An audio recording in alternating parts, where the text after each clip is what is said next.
कोई आश्रय नहीं है और आपकी किसी पर नजर न जाए, केवल इन्हीं के चरणों में रहे कि अब तो जीवन आपके लिए, ऐसे संभाल ले। ऐसे अर्थ चाहिए आपको तो केवल इनका भरोसा ले लो, केवल इन अपने छल कपट का, अपने व्यवहार का, अपने किसी बल का नहीं, केवल इनका भरोसा ले लो। चमत्कार हो जाएगा जीवन में, आपको पता नहीं चलेगा कैसे हुआ। कभी ऐसे नहीं हुआ, कभी किसी से ऐसे नहीं हुआ, कैसे हो रहा है, कैसे हम सबका उदर पोषण हो रहा है, वृंदावन वास हो रहा है, सब चल रहा है। कैसे प्रभु चला रहे हैं? क्या आप सबको नहीं चला रहे हैं? पर आप अपने को कर्ता मान रहे हैं, इसलिए आपको अनुभव में नहीं हो रहा, इसीलिए आपको परेशानियां हो रही, क्योंकि आप कर्ता बन रहे हो। अगर विश्वंभर कर्ता को कर्ता मान लो और उनके आश्रित हो जाओ तो जो चाहोगे मिल जाएगा, अगर ना चाहोगे तो वो मिल जाएंगे। जो चाहोगे मिल जाएगा, बिल्कुल कोई चाह न करो तो वो जो व्यवस्था उनको करनी करेंगे और वो स्वयं मिल जाएंगे। अर्थार्थी भक्त को धन संपत्ति वैभव चाहिए, पर वो केवल हरि से चाहिए, दूसरे से नहीं।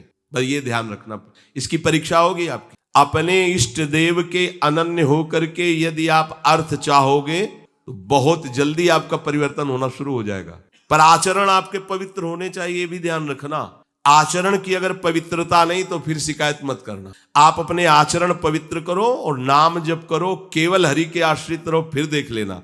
अगर आपको लगता हो कि भगवान के भक्त बहुत गरीब और ऐसे, सच्ची पूछो, उनको आकांक्षा नहीं होती। प्रभु जबरदस्ती व्यवस्था करते, उनको आकांक्षा नहीं होती। 4 रोटी मांग ली, ऐसे पूरा जीवन प्रभु के लिए। उन प्रेमी महापुरुषों की चरण धूलि अगर शरीर का स्पर्श कर ले तो पावन हो। देवता तरसते हैं उनकी सेवा के लिए, सिद्धियां हाथ जोड़े खड़ी रहती हैं, पर वो अकिंचन महात्मा किसी से कुछ नहीं चाहते। कि ऐसा न समझो कि हमारा दास, हमारा भक्त, हमारा आश्रय लेने वाला ऐसा नहीं। वो हरिदास, भगवान के चरणों का दास है। समस्त ऐश्वर्य संपन्न भगवान उसके अधीन हो जाते हैं जो भक्ति करता है।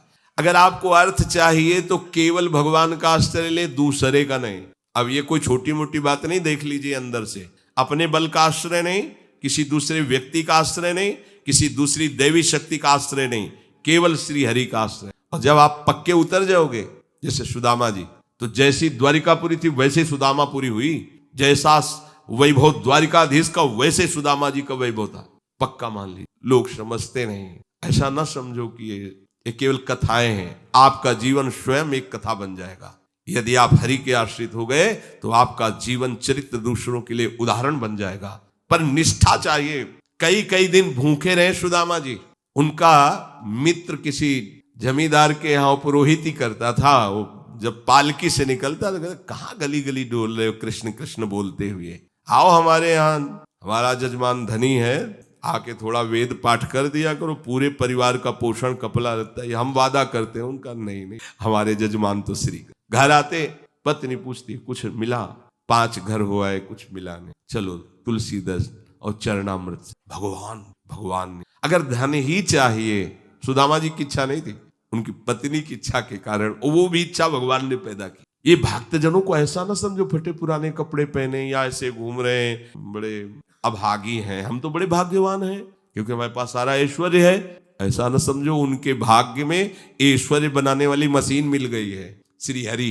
वो इस ऐश्वर्य को क्या करे, श्री हरि मिल गए, जिनके रोम कूपों में अनंत ब्रह्मांड वास करते हैं। वो भगवान उनके यार हैं, उनके प्यार हैं। वो दूसरे की तरफ क्यों ताके? और जिज्ञासु जो जानना चाहता है, भगवान को केवल भगवान ही जानते हैं, दूसरा नहीं जानते। पक्की बात समझ, भगवान को केवल भगवान जानते हैं, दूसरा नहीं जानते। बोले संत महात्मा, इनको भगवान ने जना दिया तो ये भगवान के स्वरूप हो गए। सोई जाने जेह देहु जनाई, और जानत तुम्हें हो जाई। जानत तुम्हें हो जाई। अब वो ढांचा केवल बाहर से दिखाई देता है, मनुष्याकृति, पर अंदर वो ब्रह्मविद ब्रह्मवि भवति। भगवान को जान करके वो भगवत स्वरूप हो जाते हैं। जानत तुम्हें हो जाई। जानने के लिए एकमात्र भगवान का आश्रय लो। अगर तुम्हें जानना है संसार क्या है, भगवान क्या है, मेरा स्वरूप क्या है, तो एकमात्र अंदर से श्री हरि का आश्रय लो। वो तुम्हें गुरु रूप से मिल जाएंगे। बस उनकी आज्ञा का पालन करो तो जो गुरु है वही शिष्य हो जाता है। शिष्य की पूर्णता गुरु स्वरूप में स्थित हो जाना, भेद खत्म हो जाना, अभेद हो जाना। जो गुरु है वही शिष्य का हृदय हो जाता है। ढांचा 2 दिखाई देंगे, अब गुरु शिष्य में किंचन मात्र भेद नहीं रहा, अभेद स्थिति को प्राप्त हो गया। यही गुरु के वचन पालन करने का फल है। जानत तुम्हें तुम्हें हो जाई, वो इष्ट स्वरूप हो जाता है, वो गुरु स्वरूप हो जाता है। ज्ञानी जब भगवत स्वरूप का साक्षात्कार हो जाता है तो जिसके अंदर अभेद भावना होती है वो मोक्ष को प्राप्त, और जिसके अंदर प्रियता होती, थोड़ा हृदय द्रवित होता है, वो आगे बढ़ जाता है। उसके अंदर फिर दास्य शक्य वात्सल्य आदि भावों का प्रेम जागृत होता है। ये मोक्ष से भी स्वादिष्ट है। जो मोक्ष सुखानुभव करने वाले बड़े बड़े महापुरुष हुए, उनके अनुभव निकले जब इस प्रेम का रसास्वादन किया। जैसे भगवान के ही स्वरूप से सुखदेव जी जब लालजू की रूप माधुरी श्रवणेन्द्री से गई, और वो तो सिद्ध महापुरुष हैं, जैसा शब्द सुन रहे वैसे ही भाव में रूप जागृत हो रहा है, उनको कोई ध्यान थोड़ी लगाना है। बरहा पीडम नटवर बपू, तो वैसे ही सामने नटवर बपू बिक गए एकदम उस रूप। इतना सुंदर श्याम, इतना सलोना श्याम, ये तो ब्रह्मानंद को भी फीका कर देने वाला रूप है। उठ खड़े हुए, 18,000 श्लोक कंठस्थ के, श्रीमद् भागवत के 18,000 श्लोक कंठस्थ। और ये ऐसे महापुरुष हैं जो जन्म सिद्ध हैं। अपने पिता व्यास जी को स्वयं उत्तर नहीं दे रहे, वृक्ष उत्तर दे रहे हैं। सुकोहम वृक्षों से निकल रहा है। ऐसे तदात्म भाव को प्राप्त महापुरुष, अर्थात ब्रह्मानंद से भी श्रेष्ठ श्री कृष्ण का रूप रसास्वादन। मधुसूदन सरस्वती जी बंशी विभूषित करा नवनी हृदाभात, उसमें कह रहे हैं कृष्णात् परम किमपि तत्व भामन, कृष्ण से कोई बड़ा तत्व है मैं नहीं। तो जो भगवान कह रहे हैं कि ज्ञानी जो भक्त है, यहां दो भाव ज्ञानी की, जिन्होंने सत को जान करके भगवत स्वरूप में लीन हो गए, या जो सत स्वरूप भगवत स्वरूप को जानकर प्रेम में लीन हो गए। प्रेम में लीन होना, अभेद होते हुए भी भेद भाव को स्वीकार करना। ये भेद मायाकृत नहीं है, ये चिदानंद भाव भेद है, भाव भेद। ये जो ज्ञान में लीन हो चुके हैं उसके आगे की बात है। इसीलिए इस भेद को वो ना जानने के कारण कहते कुछ न कुछ अविद्या बचती है, तभी भेद दिखाई देता है। ऐसा नहीं है। जिस समय स्वरूप का साक्षात्कार होता है और उसके हृदय में भक्ति का अंश होता है, भक्त को भी स्वरूप साक्षात्कार होता है। मम दर्शन फल परम अनुपा, जीव पाओ निज सहज स्वरूपा। जो ब्रह्म साक्षात्कार में स्वरूपानुभूति होती है वही भक्त को भी होती है। उसी समय उसका, वो टिक नहीं पाता वहां, उसी समय उसका आकर्षण होता है उसके आराध्य देव का, और उसकी वृत्ति उसमें लीन ना होकर उस आत्म स्वरूप को अपने आराध्य देव के रूप में देखता है। और इतनी तन्मयता हो जाती कि अपना विस्मरण हो जाता, बस केवल आराध्य देव रह गए। अब यहां से प्रेम की दशा प्रारंभ हो जाती है। ज्ञानी सब कुछ विस्मरण करके आत्मस्वरूप में लीन हो जाता है, उसका आत्मस्वरूप भी विस्मरण होकर आराध्य देव के स्मरण में लीन हो जाता है। ये प्रेम की गाथा। भगवान कहते हैं 4 प्रकार से जन मेरा भजन करते हैं और ये सब महान है। अब इसमें सूक्ष्म बात यह है कि अगर हम केवल भगवान से धन चाहेंगे तो धन मिलने पर भी हम माया में नहीं फंसेंगे। जब हम स्वयं अहंकार प्रेरित होकर के कर्म करते हुए धन कमाते हैं तो उसमें आसक्ति होती है, हम उसमें भोक्ता भाव करते हैं। और जब भगवान की तरफ से मिलता है तो प्रसाद भाव रहता है। ये सब प्रभु का प्रसाद है, और प्रसाद होने के कारण वो प्रसन्नता रहती है, धनाभिमान नहीं रहता। प्रसादे सर्व दुखा नाम हानिरस्योपजायते। अंदर प्रसन्नता रहती है और भगवत कृपा का उसको प्रतिपल अनुभव होता रहता। इसलिए वो धन के राग में न फंसकर प्रभु की तरफ ही खिंचता चला जाता है। कितने कृपालु प्रभु, कितने कृपालु प्रभु। और धनाभिमानी, देहाभिमानी, मैंने ये किया तो इतना लाभ हुआ, मैं इसको ऐसे भोगूंगा, अब ऐसा करूंगा तो इतना और लाभ होगा। वो खिंचता चला जाता है अहंकार की तरफ, ये खिंचता चला जाता है प्रभु की तरफ। अगर प्रभु से हमें धन मिला, प्रभु से कामना की, तो वो कामना संसार में फंसाएगी नहीं, वो मोक्ष प्रदान करने वाली। ये परम लाभ की बात है कि लोकवत भी हमारा मंगल हुआ और परलोक के लिए हमें कोई अलग से साधना नहीं करनी पड़ी, क्योंकि प्रतिपल हमें कृपा का अनुभव बढ़ता चला जाएगा। प्रभु हमें कितना दुलार कर रहे हैं, कितनी कृपा कर रहे हैं, तो वो ये सब छूट जाएगा, केवल कृपा और प्रभु रह जाएंगे। वो कृपा के सहारे प्रभु के प्रेम में डूब जाएगा। ऐसे कितने भक्तों के चरित्र हैं।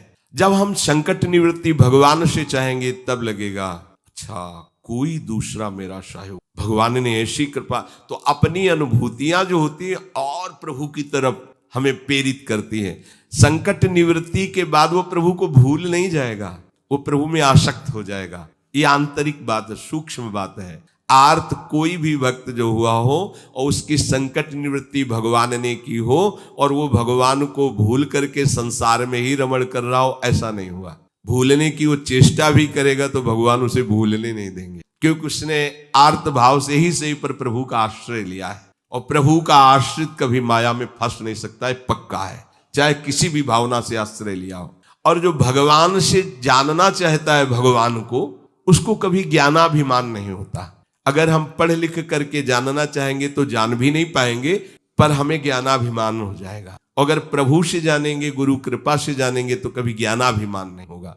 इसीलिए हमें अगर सांसारिक सुख भी चाहिए तो केवल हरि का आश्रय लें, सांसारिक दुख की निवृत्ति चाहिए तो केवल हरि का आश्रय लें, और हरि को जानना है और पाना है तो केवल हरि का आश्रय लें। वो सब साधन दे देंगे, वो सब हमको मार्ग दे देंगे, जिससे हमें उनका बोध हो जाएगा या प्रेम हो जाएगा। हम हरि को छोड़कर अन्य आश्रय न लें, हम हरि को छोड़कर किसी अन्य का भरोसा न करें, तो इस प्रपंच की चाह रखते हुए भी हम भगवान को प्राप्त कर लेंगे। बहुत सरल भगवान ने बता दिया। अब भी समझ में ना आवे तो आप, हमारी यही तो चाह है, हमें धन मिल जाए, हमारी दुख निवृत्ति हो जाए, हमें ज्ञान हो जाए, हमें मोक्ष हो जाए, सब हो जाएगा। केवल भगवान का आश्रय ले लो और नाम जप करो, पर गंदे आचरण मत करो। आहार विहार संयम से करो, शास्त्र संयम से। अब करो गंदा आचरण। जो गंदे आचरण वाले थे जब प्रभु की शरण में आए तो उलट गए, फिर दोबारा नहीं देखा उधर, तो क्या हुआ, वो महात्मा बन गए। अब अपने भगवान की शरण में आए, अगर गंदे आचरण करते रहेंगे तो अनुभव नहीं होगा, और ये होगा कि पता नहीं भगवान आपके ऊपर प्रसन्न होंगे इसलिए ऐसा हो गया, हमारा तो नहीं हुआ। आप आचरणों को, भगवान का बल आपको सहयोग देगा, आपको बचाएगा। पर आप इच्छा करके यदि कामनाओं की प्रवाह में बहकर गंदे आचरण करेंगे तो छूट भी दी है भगवान ने, आप करो और उसका फल भोगो। अवश्य में भोक्तव्यम कृतम कर्म शुभाशुभम। आश्रित को ये ध्यान रखना चाहिए, अपने आराध्य देव के विरुद्ध आचरण नहीं करना चाहिए। अगर कहीं होने की संभावना हो तो आराध्य देव से प्रार्थना करनी चाहिए, बचा लो प्रभु। हर्षित हो कि कैसे कोई पापाचरण कर सकता है भगवान का दास कहलाकर, भगवान का शरणागत कहलाकर। सबके अंदर वासनाएं होती हैं, इन्हीं का नाश करने के लिए तो हम भगवत मार्ग के पथिक बने। और नाम में इतनी सामर्थ्य पूछो मत। ये तो जैसे जैसे तो ऐसा लगता है अभी तो कुछ परिचय ही नहीं मिला नाम का। इतना अमोघ, इतना अगाध, इतना अथाह वैभव नाम में है। सच्ची मानिए, सच्ची मानिए, आप बस लगे रहो राधा राधा राधा, फिर देख लेना आप, खुद देख लेना आप। बस ये चीजें बंद कर दो जो असाधन है। ये होने के हमने विचार भी किया, जब लोग प्रश्न करते हैं कि नाम तो हम भी जप रहे, पर तो विचार किया आप असाधन करते हो, भगवत विमुख आचरण करो, कैसे प्रभु को आप प्रसन्न कर पाएंगे। अभी तक करते रहे, कोई बात नहीं, वो भूत है, निकल गया भूत। वर्तमान को संभालो, वर्तमान में कोई गलत आचरण न हो तो आपका परम मंगल श्री हरि कर दे। ये जो त्रिगुणात्मिका माया के द्वारा जिनकी बुद्धि ढक गई है, ये लोग आसुर भाव के हो जाते हैं, राक्षसी स्वभाव के। ये मेरा आश्रय नहीं लेते, ये महान नीच कर्मों में ही सुख की खोज करते रहते। पाप कर्मों में स्वाभाविक इनकी रुचि होती है। ऐसे मूढ़ मनुष्य मेरी शरण में नहीं हो। भगवान कह रहे हैं मेरी शरणगत, मेरे चरणारविंद का आश्रयगत जो भाव तुम्हारे अंदर आएगा तो तुम समस्त माया के प्रभाव से तर जाओगे। पर क्यों नहीं आते सब लोग, जब इतना आनंद का मार्ग है, इसीलिए नहीं आते कि उनकी बुद्धि अपहृत हो गई है, माया ने आसक्त कर लिया है। वो गंदे आचरण, गंदा भोजन, गंदे विचार, दूसरे जीवों की हिंसा, दुख आदि देना, ऐसे स्वभाव वाले जो पाप कर्म रत है, नीच आचरण वाले हैं, उनके हृदय में ये विचार ही नहीं आता कि हम श्री हरि की शरण होकर महामंगल महासुख को प्राप्त हो। उनको ये सार असार का ज्ञान नहीं होता, नित्य अनित्य का ज्ञान नहीं होता। क्या ग्राह्य है, क्या त्याज्य है, क्या विधि है, क्या निषेध है, क्या करना चाहिए, क्या नहीं करना चाहिए, बिल्कुल ज्ञान नहीं। वो अपहृत ज्ञान वाले हैं, उनकी बुद्धि को माया ने आसक्त कर लिया है। तो क्या इनका कभी उद्धार नहीं होगा? जो भगवान से विमुख हैं, पाप कर्म में रत हैं, क्या इनके उद्धार के लिए कोई चांस नहीं है? यहाँ भगवान का ये कहने का मतलब नहीं है। कहने का भाव ये कि ये लोग आते ही नहीं है हमारी शरण में, हम तो इनका भी स्वागत करेंगे, क्योंकि मेरे ही तो बच्चे हैं ना। गलत मार्ग में चले गए हैं तो मेरे ना, पर ये स्वीकार कर ले कि मैं प्रभु का हूं। ये कई परिस्थितियों में कभी कभी ऐसे दुराचारी पापाचारी जनों का भगवान के चरणों में समर्पण हो जाता है। कभी ऐसी परिस्थिति आती है कि कोई उसका साथ नहीं देता, हर जगह उसको ठोकर मिलती है, हर जगह अशांति, जिसके लिए उसने जीवन समर्पित करके ऐसे पापाचरण किए, उन्हीं के द्वारा उसको दुत्कार, तिरस्कार, धोखा मिलता है।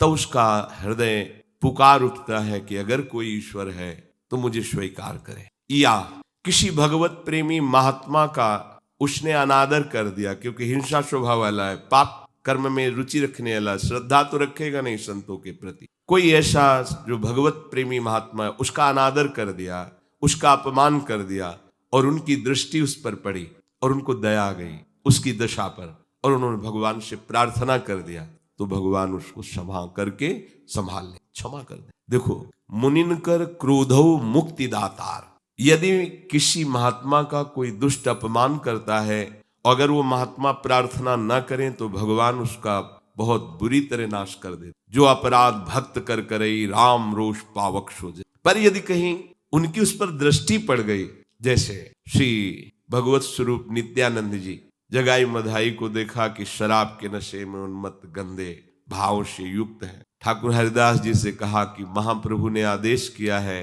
कि नाम जगत मंगल करने वाला है, इनको नाम को उपदेश किया जाए। देख रहे हो वैसे ही गाली बक रहे हैं, मदिरा में उन्मत्त है, इनको नाम नहीं, यही विशेष अधिकारी है, इनको तो नाम सुनाना चाहिए। समीप गए और कृष्ण नाम की जय घोष की, वैसे ही नशे में थे वो। देखा पास में एक मिट्टी का पका हुआ घड़ा रखा था, उसी घड़े से प्रहार किया नित्यानंद महाप्रभु। ये देखो भगवान की कृपा कैसे उदय होती। नरक में भी इनको ठौर नहीं मिलता इनके ऐसे आचरण। और ये जो अपराध बना था, अवतारी महापुरुष हैं, भगवान के स्वरूप है श्री नित्यानंद जी। उनकी खोपड़ी से रक्त प्रहार होने लगा, मस्तक पर ऐसे मारा। महाप्रभु के पास सूचना पहुंची कि नाम उपदेश करने पर प्रहार किया गया। महाप्रभु करुणा मूर्ति प्रेमावतार श्री चैतन्य देव जी, हृदय प्रेम से डूबा, जिनका कहीं भी किंचन मात्र भी रोष आवेश नहीं, आज उनको रोष आ गया। अच्छा, मानो सुदर्शन का आवाहन कर रहे, आज इनका नाश करके छोड़। ये हमारे प्राण प्रिय नित्यानंद जी को दुख दिया। नित्यानंद जी महाप्रभु के चरण पकड़, प्रभु आपका अवतार इनको महान भगवत प्रेम में डूबोने के लिए हुआ है, नाश करने। प्रभु आप ऐसा न, आप कृपा सिंधु, आप कृपा कर। उनको महाभागवत बना दिया, गंगा में खड़े करके सारे पाप ले लिए महाप्रभु। बड़ा विस्तार से कर आप विचार किए, क्या इनका कभी कल्याण हो सकता था? लेकिन कैसा संयोग बना, पूजा नहीं की, प्रणाम नहीं किया, हाथ नहीं जोड़े, खोपड़ी फोड़ दी। ये है महापुरुषों का प्रभाव। कैसे भी ये महानता है संतों की, जिन्होंने उनका अमंगल किया, जिन्होंने निंदा की, जिन्होंने मारा, उनको परम पद प्रदान किया। संत मुनिन कर क्रोधो मुक्ति दाता। पर ऐसा नहीं करना चाहिए कि महात्मा की खोपड़ी फोड़ देंगे तो परम पद मिल ही जाएगा। ये तो नित्यानंद महाप्रभु थे, तो अगर आप ऐसा करते तो राम रोष पावक सोजे।